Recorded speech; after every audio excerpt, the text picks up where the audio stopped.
Shalom, kekasih Kristus, jemaat Islam masih pegangsaan. Puji Tuhan, kita mendapat kesempatan untuk merenungkan kebenaran firman Tuhan bersama-sama.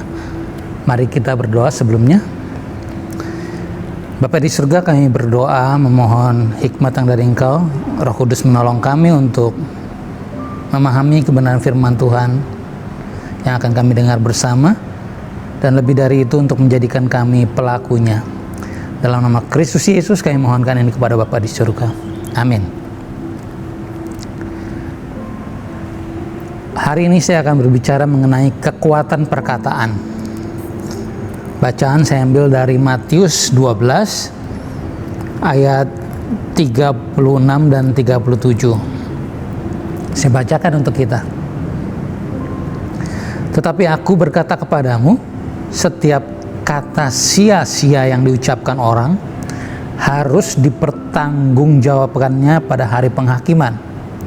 Karena menurut ucapanmu engkau akan dibenarkan, dan menurut ucapanmu pula engkau akan dihukum. Perikop dari ayat ini adalah mengenai tuduhan orang-orang pemuka agama bahwa Yesus, kuasa yang diterima Yesus adalah kuasa dari Beelzebul. Saya akan membicarakan perkataan ini juga tentu saja sebuah hujatan, sebuah pernyataan negatif yang diajukan pada orang lain. Saya mau katakan bahwa bahasa itu tidak hanya sekadar alat bagi manusia untuk mengekspresikan pikiran dan perasaan, tapi juga berpotensi untuk mempengaruhi pemikiran seorang.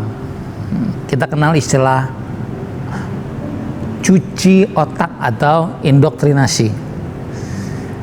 Yang dilakukan dalam proses ini adalah mengulang-ulang sebuah pernyataan untuk didengar seseorang atau sekelompok orang, sehingga itu terekam dalam alam bawah sadarnya dan kemudian menjadi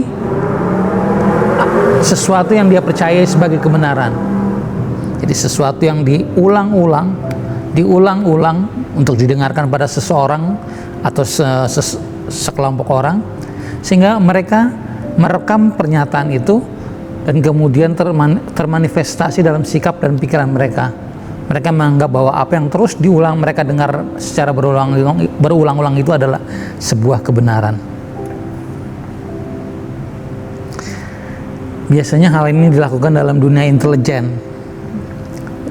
Proses yang seperti ini dipakai untuk mengubah paham dan kepercayaan seseorang.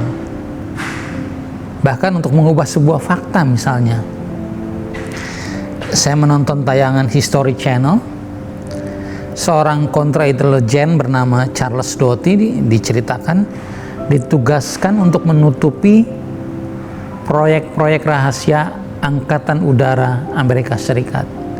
Jadi ada satu pangkalan udara, ada warga yang tinggal di sekitar situ sering melihat ada sinar dan benda aneh di sekitar lokasi pangkalan udara. Kemudian warga itu menelepon, melaporkan apa yang dia lihat.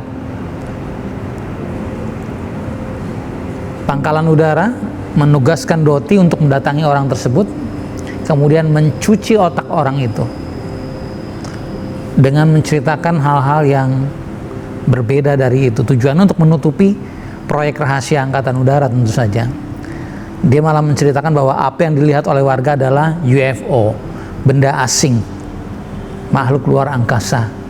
Dan itu dibuat sedemikian rupa sehingga warga itu menjadi percaya dan menjadi paranoid. Bahkan dalam kegiatannya Doty berharap sikap paranoid itu mewabah di masyarakat luas. Tujuannya tentu saja untuk menutupi proyek-proyek rahasia Angkatan Udara.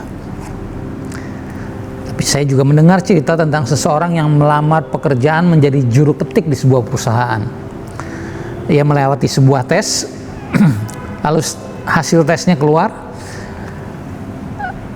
Dia dinyatakan sebagai terlalu bodoh bahkan untuk menjadi juru ketik. Anda tidak punya kapabilitas, Anda tidak punya kecakapan apa-apa, bahkan untuk menjadi juru ketik Anda terlalu bodoh. Begitu hasil tesnya. Lalu ia pun mencoba mengerjakan hal lain. Apa yang terjadi? Dia sangat sukses. Dan tentu saja berpengaruh pada kehidupan ekonominya, menjadi sangat baik. Lalu ia menyurati perusahaan di mana ia melamar sebagai juru ketik. Mengatakan dalam suratnya, "Terima kasih sudah meyakinkan kalau saya memang tidak cocok jadi juru ketik. Anda benar." Untung dia tidak percaya pada hasil tes yang mengatakan bahwa ia terlalu bodoh untuk melakukan apapun. Bagaimana dengan anak yang setiap hari dimaki orang tuanya sebagai anak setan atau dipanggil dengan panggilan anjing, babi, dan monyet? Atau dasar anak sialan, anak tidak tahu diuntung, anak tolol, dan makian semacam itu. Itu proses cuci otak yang kejam dan dapat membunuh rasa percaya diri anak. Orang tua atau orang dewasa, bahkan sebenarnya setiap orang, bertanggung jawab terhadap perkataan mereka. Perkataan kita, jemaat yang dikasihi Tuhan, dapat merusak masa depan seseorang. Mengapa tidak kita lakukan sebaliknya? Kita pakai kuasa perkataan untuk menumbuhkan sikap positif dan percaya diri orang lain, terutama anak-anak kita. Mari kita hanya pikirkan dan perkatakan semua yang benar, semua yang sedap didengar, semua yang benar, semua yang manis, semua yang disebut kebajikan dan patut dipuji.